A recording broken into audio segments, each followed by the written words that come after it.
Globally, the financial services industry has come under intense competition from fintech firms, agile and innovative firms leveraging technology to deliver tailored financial service offerings to consumers and corporate entities.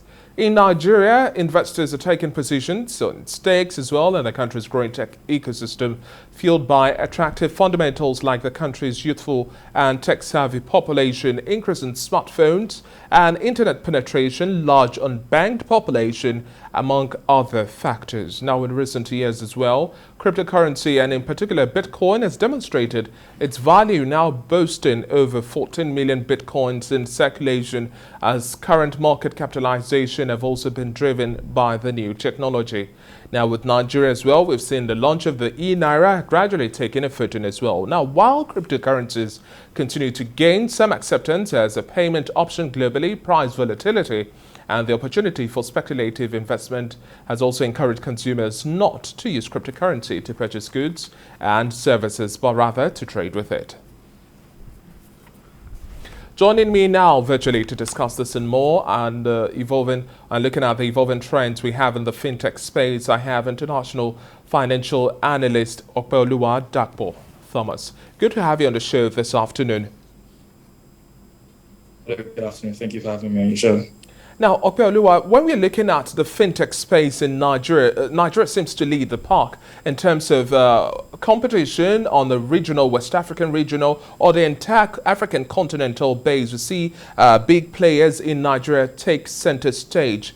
However, looking at how we've had some level of evolution, take us through the start and how you see things taking shape, and then the possible prospects of fintech in Nigeria against the competition. Take Ghana, for example, using it as a case study of what places us on a higher pedestal than Ghana.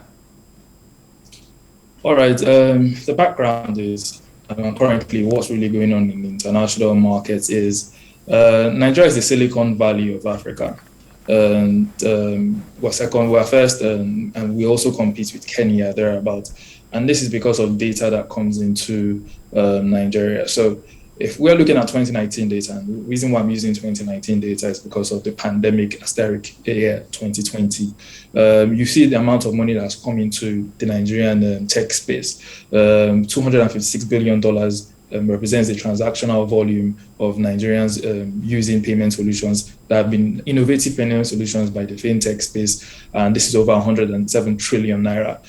Also, you're looking at how much has really come into the fintech space in terms of funding. $600 million has come into the fintech space as startup funding, and that is just the fintech space. And fintech represents 44%. Fintech funding represents 44% of what comes into the Nigerian fintech space. So $600 million is a lot. It's basically higher than how much funding got into the whole of Africa last year as well, in 2019 as well.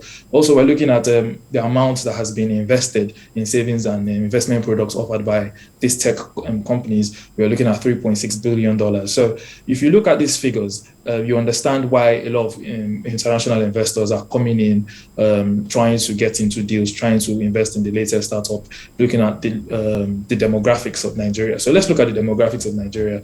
The largest population in Africa, one of the largest in the world. The next 50 years is poised to be top 5 in the world in terms of population growth. And then apart from that, we now look at the age range, and you're looking at 70% of Nigerians are below the age of 30. So this is a young teeming population that are hardworking and want to do business. So you look at that, you look at that economy, and you're saying this is a vibrant economy. Yes, people can talk about the purchasing power of these people I've mentioned, but then again, it's a growing sector, it's a growing economy. You look at our GDP, the GDP it keeps increasing year by year. How much economic activities have gone here. So compared to Kenya, and I'm using Kenya because, like I said earlier, it's one of our closest rivals in the startup in space. They call Kenya a mobile market economy, because it represents $4 billion out of the GDP, and that's 1% of the GDP. So talk less about Nigeria, where different telecommunications companies come in from different areas, and you're looking at it and saying that this is where we want to put our money. Flutterwave, InterSwitch, and OPay. We've seen what they have done in the Nigerian economy, and then investors are really pleased by that. They're looking at the results and saying, okay, let's put my money here. So like I said earlier, Nigeria is the Silicon Valley of Africa. And that's why we're topping most of the countries in the sub-Saharan Africa region. Definitely, and then also looking at the prospect of the fintech space, but irrespective of all of these variety and fintech solutions that we have been brought to the Nigerian market, there's this conversation or argument that we've not necessarily also met our financial inclusion target. Now, in terms of bridging the gap now, how do you think we can also close this a little better, looking at the population of the unbanked, leveraging more on other solutions that we can bring to the fore in terms of other emergent sectors of the economy, payment solutions? How do you see us bridging this gap, really? Well, globally, banking has changed. Yes, traditional banks still hold most of the assets in the country, but banking has changed. In Nigeria, we have 45% of people that are unbanked. And the motto of most of these digital banks we're having in Nigeria is how to bank the unbanked. How do you reach people that are skeptical about traditional banks? A lot of people are still very, very unsure of keeping their money in traditional banks because, I mean, how much do they have? How much do they save? So keeping it in someone's how would I call it, purview is quite risky. Why don't I just keep it in a tin or under my mattress? And the stress of going to the bank, withdrawing, going to the ATM, thereabouts. And that's what the fintech, what I call it, innovation is trying to bridge. In England, for example, we have companies like Monzo, Starling, and Revolut banks. Now, these banks they are bringing the banking hall into your room. You can never visit any of these branches. I mean, they've got headquarters, quite all right, but there are no branches because basically they're sending the ATM card to you. You're having access to different features. You can transfer money, you can send money abroad, you can exchange currency, all that from the comfort of your room, in your phone. So those are what Nigerian fintech companies are trying to do, trying to bridge that gap, replicating what they have seen in what would I call it, in global countries. Okay, let's try and do that in Nigeria. Let's go to different regions. Let's target these people that they do their usual business and they don't want to keep their money in the bank. They're afraid of government. I mean, there's a lot of, how would I call it, negative rhetoric of how government can take your money from your bank, your pensions.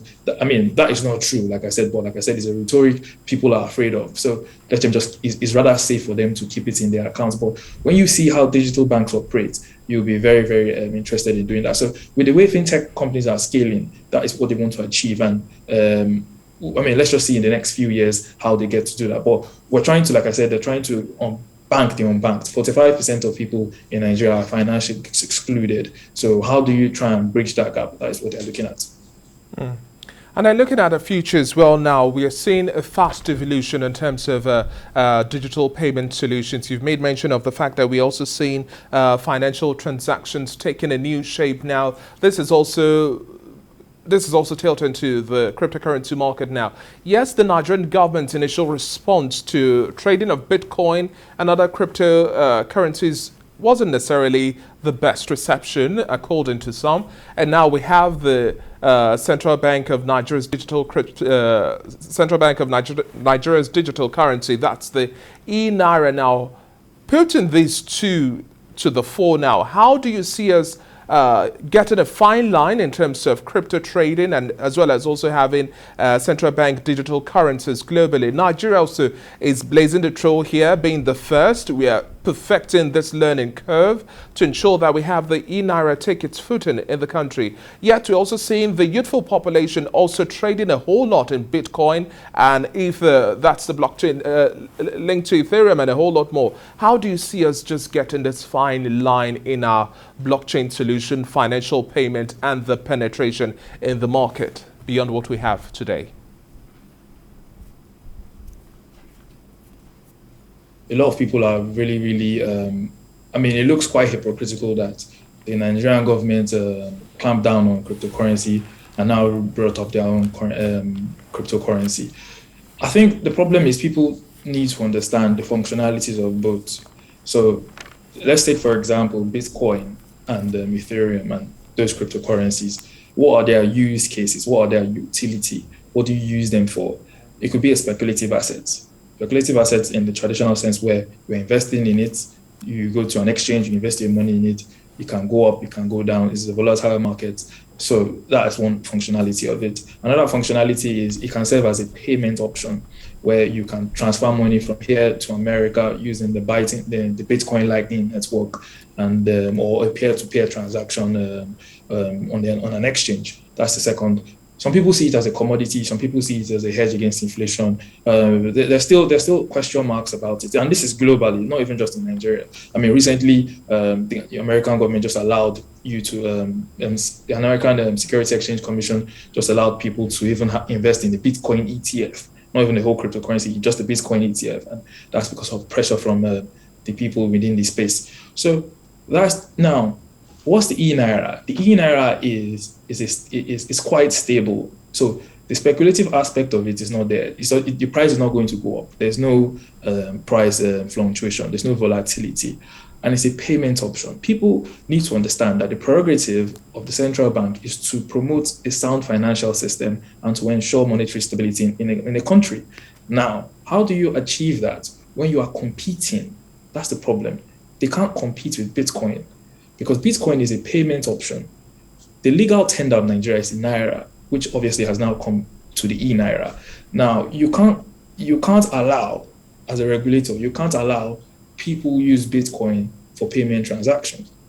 That's one thing. Now, the second thing is, for consumer protection's sake, now, everyone knows the volatility in Bitcoin. It could go from $60,000 to $30,000 in 2 days, 3 days.